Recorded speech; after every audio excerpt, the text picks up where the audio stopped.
राधे कृष्णा जय बोलो सीता रामचंद्र भगवान की जय। श्री राम जय राम जय जय राम। श्री राम जय राम जय जय राम।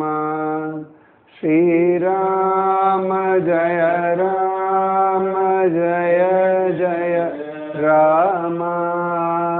श्री राम जय राम जय जय राम।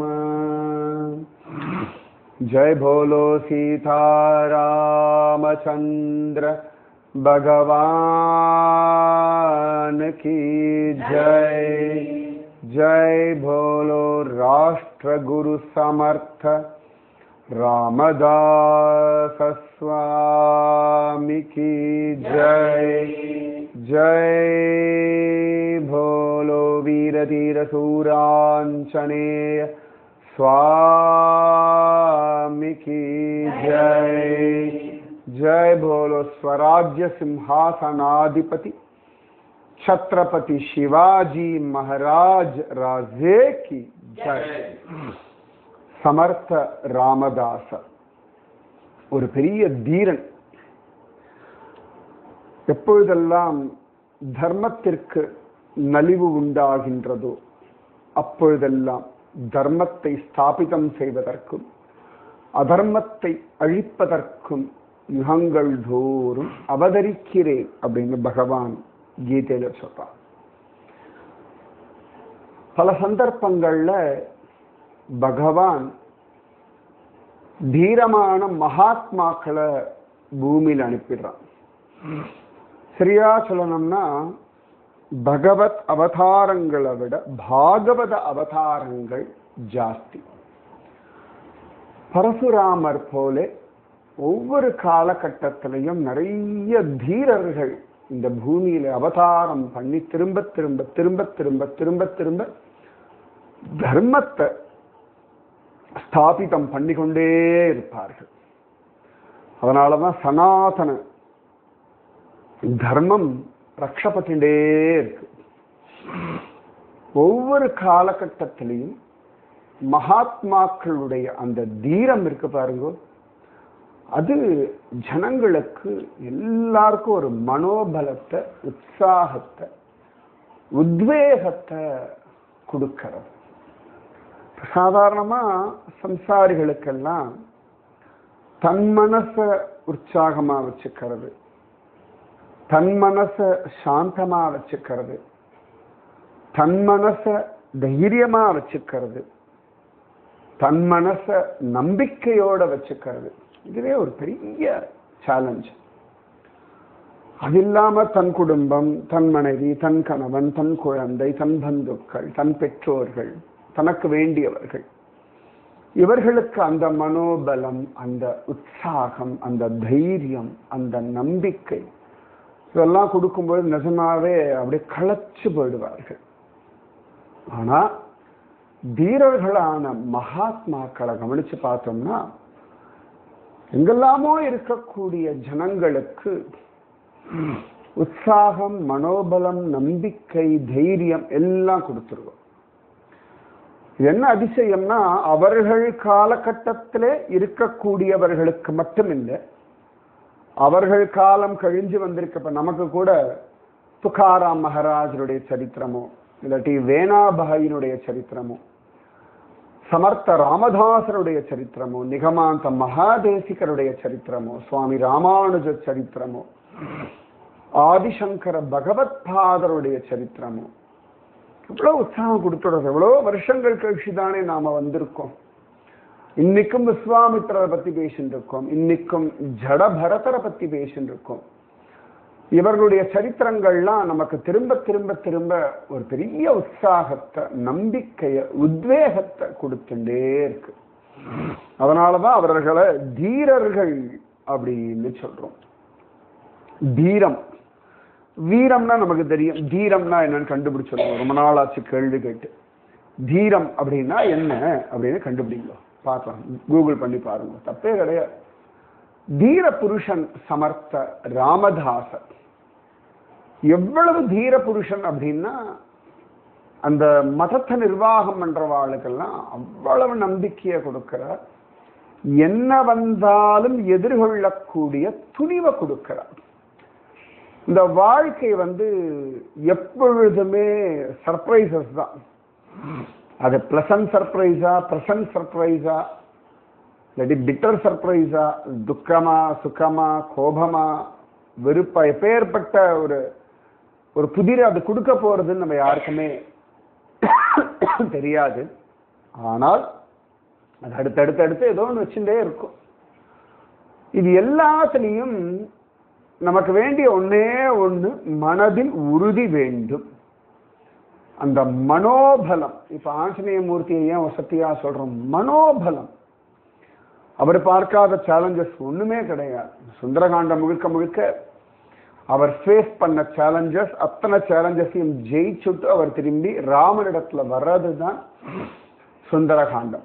பகவானிடத்திலிருந்து தூது போய் திரும்பவும் பகவானிடத்துல செய்தி கொண்டு வர்றதுதான் ஆஞ்சநேயருடைய பிரபாவம்.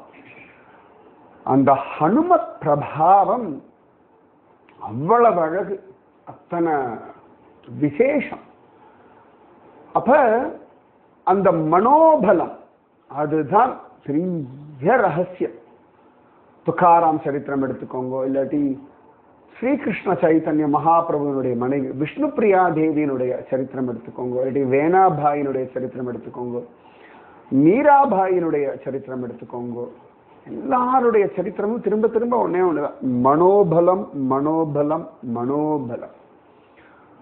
மனசு தான் இந்திரியங்கள் எல்லாம் நிர்வகிக்கிறது மனசு, உடம்ப நிர்வகிக்கிறது மனசு, வாழ்க்கையை நிர்வகிக்கிறது மனசு, எமோஷன்ஸை நிர்வகிக்கிறது மனசு.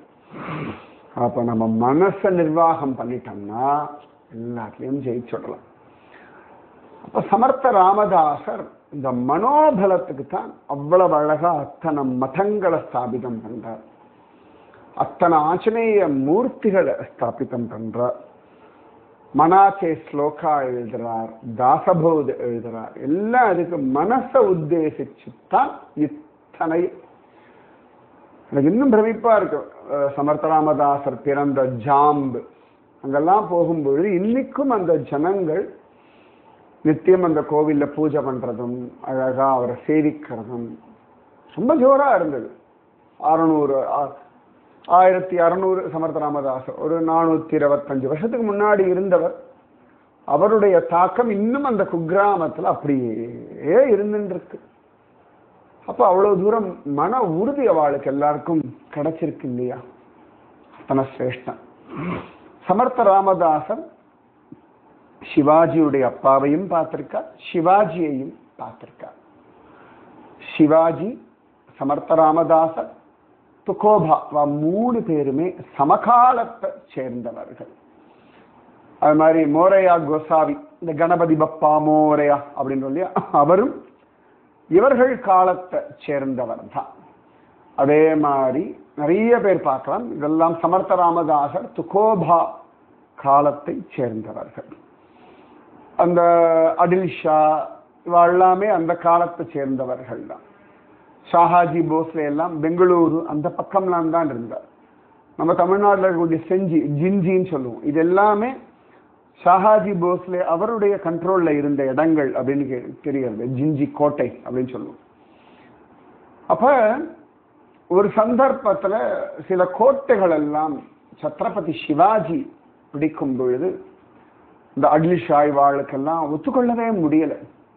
அதனால ஷாஹாஜி ராஜே, சத்ரபதி சிவாஜியுடைய அப்பா, அவரெல்லாம் கை காலெல்லாம் விலங்கிட்டு அவரை பிடிச்சு அதன் மூலமா சத்ரபதி சிவாஜியை மிரட்டி கோட்டையை பிடுங்கிடலாம் அப்படி எல்லாம் முடிவு பண்றா. அப்ப சத்ரபதி சிவாஜியை பலகீனப்படுத்தணும் அப்படின்னா அவனுக்கு பிடிச்சதான கோவில்களை இடிக்கிறது, ஹிந்துக்களுடைய அந்த வழிபாட்டு ஸ்தலங்களை நிர்மூலமாக்கிறது, நான் நிறைய பண்ணியிருக்கேன். மென்டலி டிஸ்டர்ப் பண்றது, மென்டலி வீக் ஆக்கிறது. எப்பொழுதுமே தனக்கு பிடிச்சதை யாராவது இடிக்கிறா, தரமட்டமாக்குறா, அதை அபகரிச்சுட்டு போறா, இல்லாட்டி தனக்கு வேண்டியதை நிர்மூலமாக்குறா, தனக்கு பிடித்தவர்களை எடுத்துட்டு போறா, தன்னாலே அதற்கு ஒன்றும் பண்ண முடியல அப்படின்னா யாரா இருந்தாலும் மென்டலி வீக் ஆகும். இது ஒரு டாக்டிக்ஸ் அவளுக்கெல்லாம். அந்த மென்டலி வீக் ஆகாம இருக்கணும். இந்த மென்டல் ஸ்ட்ரென்த் அதுதான் மெயினா சமர்த்த ராமதாசருடைய காலத்துல அவர் பண்ண ஒரு பெரிய காரியம். சமர்த்த ராமதாசர், சத்ரபதி சிவாஜி, துக்காராம் மகாராஜ் இவாள்லாம் ஒரு மென்டல் ஸ்ட்ரென்த் கொடுத்துட்டார். மனுஷாளுக்கு அந்த மனோபலம் வந்துடுத்துனா எதை வேணா தீரமா சாதிச்சுடுவார்கள். அப்ப இந்த ஷாஹாஜி ராஜேவ, ஏன்னா எங்கெல்லாம் ஷாஹாஜி ராஜேவுடைய கண்ட்ரோல்ல இருந்தது அங்கெல்லாம் தான் நிறைய மடங்கள் ஸ்தாபிதம் பண்ணியிருந்தார் நம்ம சமர்த்த ராமதாஸ். ஏன்னா ஷாஹாஜி ராஜே ரொம்ப சப்போர்ட்டிவா இருப்பார்னு சொல்லி நிறைய இடங்கள்ல சமர்த்த ராமதாஸ் டாக்லி முதற்கொண்டு பல இடங்கள் ஷாஹாஜி ராஜேவினுடைய கண்ட்ரோல்ல தான் இருந்தது. அப்ப அங்கெல்லாம் தான் ஸ்தாபிதம் பண்ணி அவர் ஊர் ஊரா சுத்தின்னு இருப்பார் சமர்த்த ராமதாஸ். ஆனா எல்லா பக்கத்துல இருந்து அவர் இன்ஃபர்மேஷன் கேதர் பண்ணிட்டே இருப்பார். இப்ப ஷாஹாஜி ராஜேவை அரெஸ்ட் பண்ண உடனே தன் மதங்களுக்கு எல்லாருக்கும் விஷயம் சொல்லி அனுப்புறார். இந்த சமர்த்த ராமதாசர் சரித்திரத்துல நம்ம வேணாபாய் சரித்திரத்தை ஒரு பக்கமா பார்த்து முடிச்சுட்டோம். ஒவ்வொரு சரித்திரமும் பக்கத்துல பக்கத்துல ஒரே காலகட்டம் நடந்ததுதான். பட் உங்களுக்கு தனியா சொல்றதா வேணாபாய் சரித்திரம் முழுக்க அப்படி ஃபுல்லா எடுத்துட்டு போய் சொல்லிட்டேன். சமர்த்த ராமதாசருடைய சரித்திரம் நடந்த மற்ற விஷயங்களை பற்றியும் நாம் இப்ப அனுபவிச்சுட்டு இருக்கோம். அப்ப சமர்த்த ராமதாசர் தன்னுடைய மಠದ நிர்வாகம் பண்றவாளுக்கெல்லாம் செய்தி அனுப்புறார். என்ன வந்தாலும் தைரியமா இருக்கும், பி ரெடி ஃபார் எனிதிங் அப்படின்றார். எது வேணா நடக்கட்டும், எல்லாத்துக்கும் தைரியமா இருக்கும், மனம் தளரக்கூடாது, மனோபலத்தோட இருக்கணும், பகவன் நாமத்தை ஜபிக்கணும், ஆஞ்சநேயரை ஸ்மரிக்கணும். அந்த மனோபலத்தினாலே எல்லாத்தையும் ஜெயிக்கலாம். இன்னைக்கு ஸ்ரீரங்கம் கோவில்னா நின்றுருக்கு அப்படின்னா நிறைய பார்த்துருக்கோம். அத்தனையும் பார்த்து தாண்டிதான் காலம் கடந்தும் நம்பெருமாள் இங்க அழகா இருந்துட்டு இருக்க. அப்ப ரொம்ப ஆச்சரியமா அந்த மடத்தை நிர்வாகம் பண்றவாளுக்கு அப்படி ஒரு நம்பிக்கை. அது இல்லாமல் சமர்த்த ராமதாசன் தேசத்துக்காக, சிவாஜி ராஜேவுக்காக, ஷாஹாஜி ராஜேவுக்காக, இந்த மடத்தை நிர்வாகம் பண்றவாளுக்காக, ஜனங்களுக்காக விசேஷமா நாமஜபம் பண்றார், தியானம் பண்றார். ஏன்னா எல்லாருக்கும் பலம் கொடுக்கணும் இல்லையா? பெரிய பெரிய டிரான்ஸ்ஃபார்மர் இல்லாட்டி பெரிய பெரிய எனர்ஜி இதுல இருந்து அப்படியே எனர்ஜி கொண்டு வந்து எல்லா பக்கமும் டிஸ்ட்ரிபியூட் பண்றோம் இல்லையா? இப்ப தெர்மல் பவர் பிளான்ட்ல இருந்து அவ்வளவு எனர்ஜி வரும், எல்லா பக்கமும் டிஸ்ட்ரிபியூட் பண்றோம்.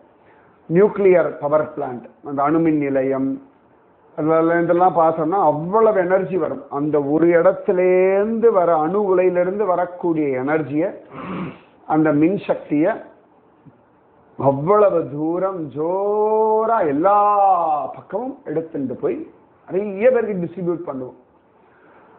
அந்த மாதிரி குருமார்கள், ஆச்சாரிய புருஷர்கள்லாம் இந்த தெர்மல் பவர் பிளான்ட் மாதிரி, அட்டாமிக் பவர் பிளான்ட் மாதிரி உட்கார்ந்துட்டு நாமஜபம் பண்ணி, தியானம் பண்ணி, பகவானிடத்துல பிரார்த்தனை பண்ணி நம்ம எல்லாருக்கும் பலம் கொடுக்கிறார். நம்ம சனாதன தர்மத்துல இது ஒரு பெரிய ஒரு பலம். நமக்காக பிரார்த்திக்கிறதுக்கு நிறைய சன்னியாசிகள் இருக்கா, எத்தனையோ மடங்கள் இருக்கு, எத்தனையோ மடாதிபதிகள் இருக்கா, அவ்வளோ மடங்கள், நிறைய சன்னியாசிகள்லாம் நமக்கு தெரியவே தெரியாது. அப்ப கூட ஸ்ருங்கேரி போயிருந்தேன். அது 8:30 மணிக்கு 8:45 ஸ்ருங்கேரி மகா சன்னிதானம், பெரியவர், சின்னவர் வந்து இளைய சன்னிதானம்னு சொல்றோம். அங்கெல்லாம் கிராமம் எல்லாம் 8 மணிக்கே தூங்கிடுவா. அது 8:30 மணிக்கு மடத்துல மகா சன்னிதானம் உட்கார்ந்து சந்திரமௌலீஸ்வர பூஜை. அது என்ன ராத்திரி 10 மணி வரைக்கும். அவருக்கும் நல்ல 70-74 வயசு ஆயிடுத்து.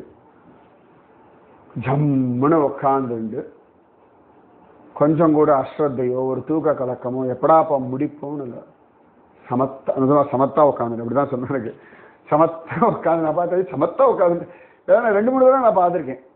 மகா சன்னிதானத்தினுடைய அழகா அந்த சந்திரமௌலீஸ்வர பூஜை நான் 2-3 தடவை நான் ஒவ்வொரு வாட்டி போகும்போது கொஞ்சம் வருஷங்கள் ஆயிடுறது. நான் கொரோனாவுக்கு முன்னாடி எப்பயோ போனேன்னு நினைக்கிறேன். உடுப்பி போயிட்டு சிங்கேரி போனோம் ஒரு சந்திரகிரகண சமயத்தில். அப்பயும் சமத்தா பூஜை பண்ணிட்டு இருந்தேன். அதுக்கு முன்னாடி எப்பயோ கொஞ்சம் வருஷங்கள் ஒரு கேப் இருக்கும் வச்சுக்கோங்களேன். அட்லீஸ்ட் ஒரு 2-3 வருஷங்கள் கேப்பாவது இருக்கும். ஒவ்வொரு கேப்ல பார்க்கும் பொழுதும் அதே ஸ்ரத்தை, அதே பிரசன்னம், அதே கவனம், அதே அக்கறை, அதே சின்சியாரிட்டி அப்படியே பண்ணிட்டு இருக்க. உட்கார நமக்கு தான் அப்பா முடிச்சா தேவையில்லை தூங்கலான்னு தோன்றும். அவருக்கு ஒரு இதுவுமே இல்லை. ஜம்மன் அந்த காட்டுக்குள்ள நரசிம்ம வனத்துல அவர் வாடகை. இப்பதான் அதோ சம்மர் வெக்கேஷன் நிறைய பேர் வந்திருக்கா. சில சந்தர்ப்பங்கள்லாம் பார்த்தா ஆளே இருக்க மாட்டான். ஒரு 10-20 பேர் 50 பேர் இருந்தா தேவை. சிங்கேரி கோவிலுக்கு ஒரு 500 பேர் வந்தா வச்சுக்கோங்களேன். 500-1000 பேர் வந்தா அது ஒரு 50-100 பேர் தான் இந்த சந்திரமௌலீஸ்வர பூஜைக்கு வருவார். மழை காலமா அந்த பக்கம் யாரு இருக்க போறா? அந்த ஊருக்காரர் இருந்தா உண்டு, மற்றவாள் யாரு இருக்க போறது? அந்த சமயத்திலையும் அழகா அவர் பாட்டுக்கு ஜபிச்சுண்டு பூஜை பண்ணிண்டு. எதுக்கு? அவருக்கு என்ன அவசியம்? குடும்பமா, குட்டியா, குழந்தையா, சொத்து சேர்க்கணுமா? ஒன்றும் கிடையாது. ஆனா நித்தியம் பண்ணிட்டு இருக்காரு. ஏன்னு கேட்டா லோக க்ஷேமார்த்தமாக. இந்த லோகத்து மேல அவ்வளவு ஸ்ரத்த எல்லா ஜனங்களுக்காகும்.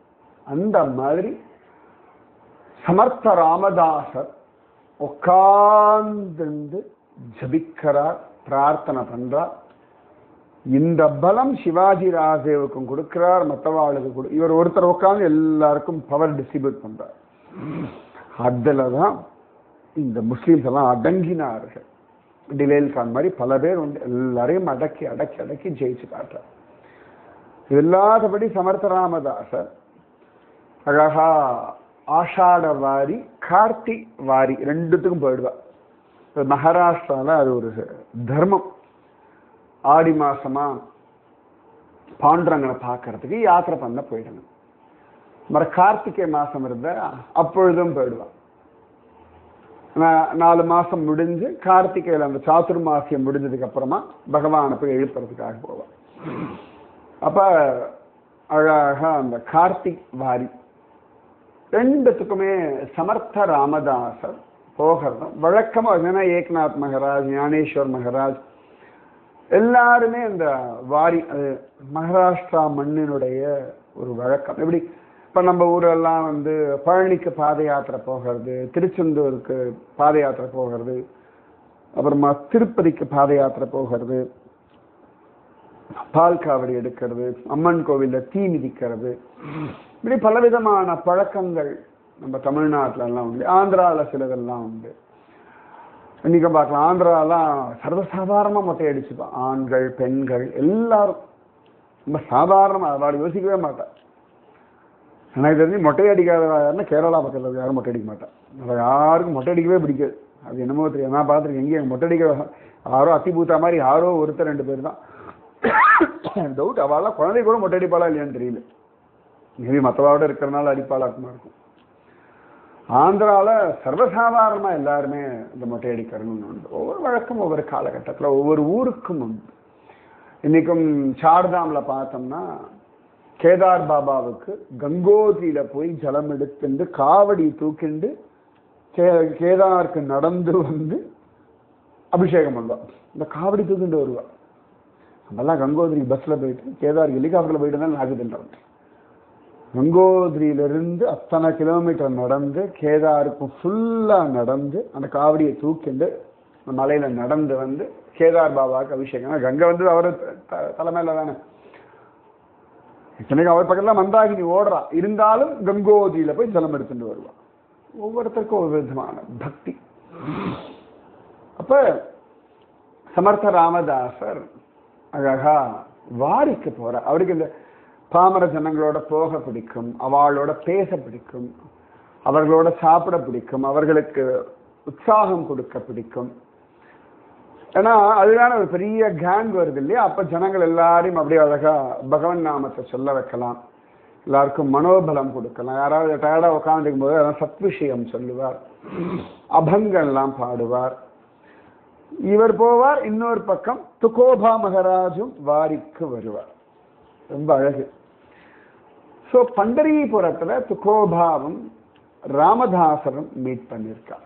இன்னைக்கும் பண்டரிபுரம் கோவிலுக்குள்ள ஒரு ஹனுமான் உண்டு. அந்த ஹனுமான் சமர்த்த ராமதாசர் பிரதிஷ்ட பண்ண ஹனுமான். நிறைய தடவை சேவிச்சிருக்கேன். அப்ப அடிப்படை கேட்டுக்க யாரும் சொன்னதில்லை. ஆனா இப்பதான் தகவல்லாம் கிடைக்கிறது. ஒவ்வொன்றா ராமதாசரை பத்தி தேட ஆரம்பிச்சோன்னு பல விஷயங்கள் கிடைக்கிறது. பண்டரிபுரத்துல கோவிலுக்குள்ள நுழையும் பொழுது இருக்கக்கூடிய ஆஞ்சநேய சுவாமி, கொடிமரத்துக்கெல்லாம் முன்னாடியே வந்துடும். அந்த ஆஞ்சநேய சுவாமி ஸ்வயம் சமர்த்த ராமதாசர் பிரதிஷ்ட பண்ண ஆஞ்சநேய சுவாமி. அந்த ஆஞ்சநேயரை பத்தி துகோபா அபங்கம் பாடிக்க. எப்படி இருக்கும்? பண்டரிபுரம்னாலே குஷி. அதுல சமர்த்த ராமதாசர், துகோபா, ரெண்டு பேரும் சேர்ந்து. ஏற்கனவே நம்ம துகோபா வைகுண்ட கமன விஷயம் எல்லாம் பார்த்துட்டோம்.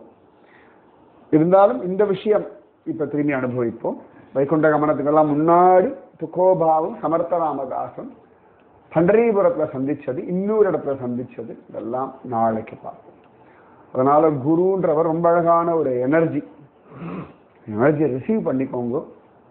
வாழ்க்கையை ஆனந்தமா வாழுங்க. மீதி விஷயம் நாளைக்கு. ஸ்ரீராம ஜய ராம ஜய ஜய ராம, ஸ்ரீராம ஜய ராம ஜய ஜய ராம, ஸ்ரீராம ஜய ராம ஜய ஜய ராம, ஸ்ரீராம ஜய ராம ஜய ஜய ராம. जय बोलो सीता रामचंद्र भगवान की जय. बोलो राष्ट्र गुरु समर्थ रामदास स्वामी की जय. बोलो स्वराज्य सिंहासनाधिपति छत्रपति शिवाजी महाराज राजे की जय. जय हिंद, भारत माता की जय. राधे कृष्णा.